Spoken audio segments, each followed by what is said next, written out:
मंगलम भगवान विष्णु मंगलम गरुड़ध्वजा मंगलम पुंडरीकाक्षाय मंगलाय तनोहरि।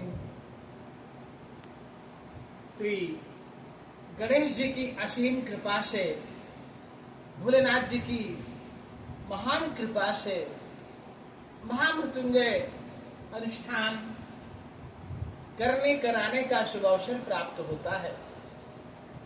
प्रिय सज्जनों, आज हम आपको महामृत्युंजय अनुष्ठान प्रांगण में ले चलते हैं। वहां की प्रिय झांकी आपको दिखाते हैं। मेरा नाम आचार्य कमलाकांत पांडे जी है।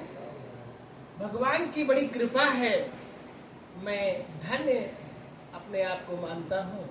भगवान जी ने मुझे मनुष्य शरीर दिया और मनुष्य शरीर में एक अच्छे कुल आचार्य के घर में हमारा जन्म हुआ।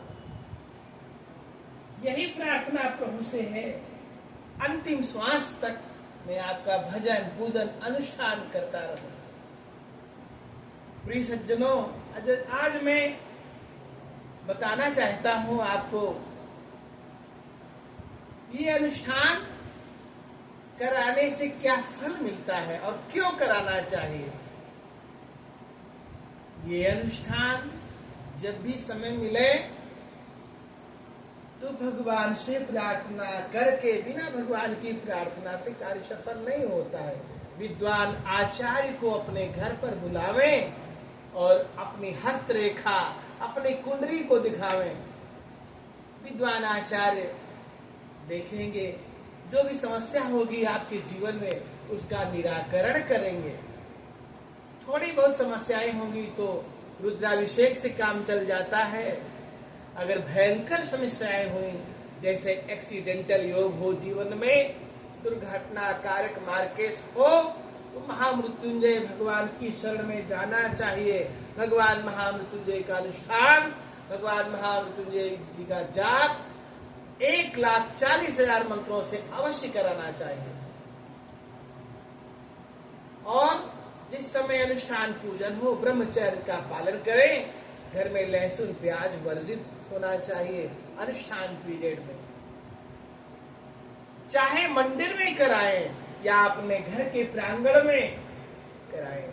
हाँ, अनुष्ठान कराने का नियम और विधान है। अनुष्ठान कब कराना चाहिए? जब शिववास हो तब आप अनुष्ठान कराइए। शिववास होने से, शिववास में अनुष्ठान कराने से आपकी मनोकामना की पूर्ति होगी, आपको लाभ मिलेगा, आपकी सारी घर की विपदाएं दूर हो जाएंगी। यदि आपका शनि गड़बड़ है तो शनि प्रदोष में रुद्राभिषेक कराइए, बहुत लाभ मिलता है। कुंडली में मार्केश की स्थिति में अवश्य कराना चाहिए। घर में कोई बड़ी से बड़ी आपदा आ गई हो, दुर्घटनाएं हो रही हो, उस समय भगवान का विद्वान आचार्य को बुलाकर महामृत्युंजय जाप कराइए, आपके सारे कार्य सफल होंगे। भोलेनाथ जी भी तो कहते हैं अपनी अर्धांगिनी से, अपने प्रिया से, उमा कहूँ मैं अनुभव अपना, उमा कहूँ मैं अनुभव अपना, शत हरि भजन जगत सब सपना। अगर सच्चा है तो भगवान की भक्ति, भगवान की पूजा, भगवान की अर्चना। और ये संसार जो है स्वप्नवत संसार है। इसीलिए भगवान भोलेनाथ कैलाश पर्वत में भगवान का नाम लेते रहते हैं, मंत्र का जाप करते रहते हैं। इस कलिकाल में प्रिय भक्तों सज्जनों, आपके सर पर मृत्यु मंडरा रही है। पता नहीं कब किस समय किसकी मृत्यु हो जाए, कोई ठिकाना नहीं है। जो भी समय मिला है उसका हम सदुपयोग कर लें। चलते फिरते उठते बैठते भगवान का सदैव स्मरण करना चाहिए, याद करना चाहिए। जब हम परमपिता परमेश्वर को याद करेंगे तो वो करुणा सिंधु महेश्वर हैं, करुणा सिंधु महेश्वर हैं। वो दया करेंगे। याद का उल्टा आप कीजिए, याद जब किसी को याद करते हैं तो वो दया करते हैं।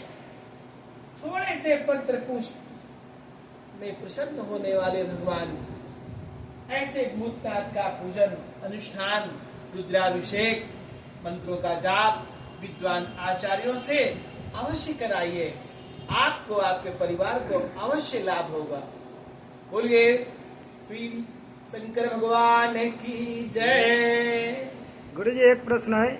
जैसे हर व्यक्ति चाहता है कि कौन कौन से मानो हर इच्छा में हर चीज़ की सामग्री आदि लगती है, क्या उनको क्या क्या लाभ है, क्या उनको थोड़ा से आप बता सकते हैं, जिससे उनको भविष्य में उनका भी जैसे आपत्ति काल में किसी भी कार्य में लाभ हो सके, और कौन कौन स्थान में उनका अनिवार्य जो आपत्ति काल में जितनी समय उसको तुरंत उनको लाभ राहत मिल सके, उनके बारे में बताएं, जिससे भक्त लोग का भी निवारण हो और जो हर समय पर उनका भविष्य भी उज्जवल बना रहे और उनके जीवन में यही कामना है, यही उनका प्रश्न है, यही कार्य है उनका।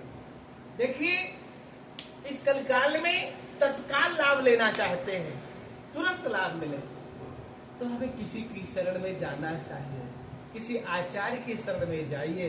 वो आपको मार्गदर्शन करेंगे, वो आपको रास्ता दिखाएंगे, वो आपको सारी समस्याओं का हल करेंगे, निराकरण करेंगे। भावी में तो सके त्रिपुरारी, भगवान भोलेनाथ जी के पास सुप्रीम पावर है, वो आपकी सारी समस्याओं का अंत एक चुटकी में कर देंगे। ये है भगवान की पावर। जब आपका कभी एक्सीडेंट होता है, आपने देखा होगा कि रास्ते में चले जा रहे हैं, 5 के 5 लोगों की मृत्यु हो गई, उसमें एक व्यक्ति बच गया। जो धर्मात्मा व्यक्ति होता है, जो भगवान का पूजन करता है, अनुष्ठान करता है भगवान जी, उसको गोद में ले लेते हैं और अपने भक्त की रक्षा करते हैं। इसलिए प्रिय सज्जनों, जब भी समय मिले भगवान की भक्ति जरूर कीजिए। हम ये नहीं कहते महामृत्युंजय जाप में बड़ा पैसा खर्च होता है। आज की महंगाई में महामृत्युंजय जाप कम से कम 70-80 हजार रुपए तो खर्च ही हो जाता है। अगर आप थोड़े में प्रसन्न करना चाहते हैं तो उसका भी विधान है, ऐसा नहीं है। ये महामृत्युंजय जाप तो सुप्रीम दवाई है, औषधि है। आप इसका पान करेंगे, सारी समस्याओं का अंत होगा। मतलब गरीब से गरीब भी मतलब उसका जल का पान कर सकते हो तो ठीक हो सकता है। हाँ। देखिए, एक विधान बताते हैं। कोई गरीब व्यक्ति है, उसके पास पैसा नहीं है, उसके लिए भी विधान हम आपको बताते हैं। आप कुछ तंदुल ले आइए, टूटे ना हो, तंदुल चावल, और गाय का दूध कहीं मिल जाए 100 ग्राम, वो ले लीजिए। मंदार के पुष्प ले लीजिए, मंदार की मालाएं बना लीजिए, और बेलपत्र लेकर के उसमें राम राम लिख करके कहीं सुंदर आपके आसपास पड़ोस मंदिर हो, सोमवार के दिन जाइए, भगवान भोलेनाथ जी को मलियागिर चंदन लगाइए, अगर चंदन है ना हो तो भस्म लगाइए, और भगवान को समी पत्र चढ़ाइए, बेलपत्र चढ़ाइए, गोदुग्ध चढ़ाइए, गंगा जल अर्पण कीजिए। भगवान थोड़े से तंदुर में प्रसन्न हो जाते हैं। ऐसे हमारे पशुपतिनाथ जी हैं, हमारे भोलेनाथ जी हैं। और क्या जानना चाहते हो बताइए। बहुत बहुत धन्यवाद, जिससे जानकारी मिल सकी है, जिससे अन्य भक्त लोग को भी उपाय मिल गया है, और आपसे मिलने के बाद आपसे धन्यवाद, जिससे हमारे इस कार्य में संपन्न हुआ। अब आपसे मिलके सौभाग्यवाद, आपसे कोटि कोटि धन्यवाद। अब आपसे यही चाहते हैं कि सभी से कल्याण हो। अब यही आपसे अनुरोध है कि इसी तरह आप चलते रहें, मानव कल्याण करते रहें, और सम्मिलित के साथ हम लोग इससे जुड़े रहें, जिससे कार्य आपका कार्य और भक्त जनों का उद्धार होता रहे। बोलिए शंकर भगवान की जय।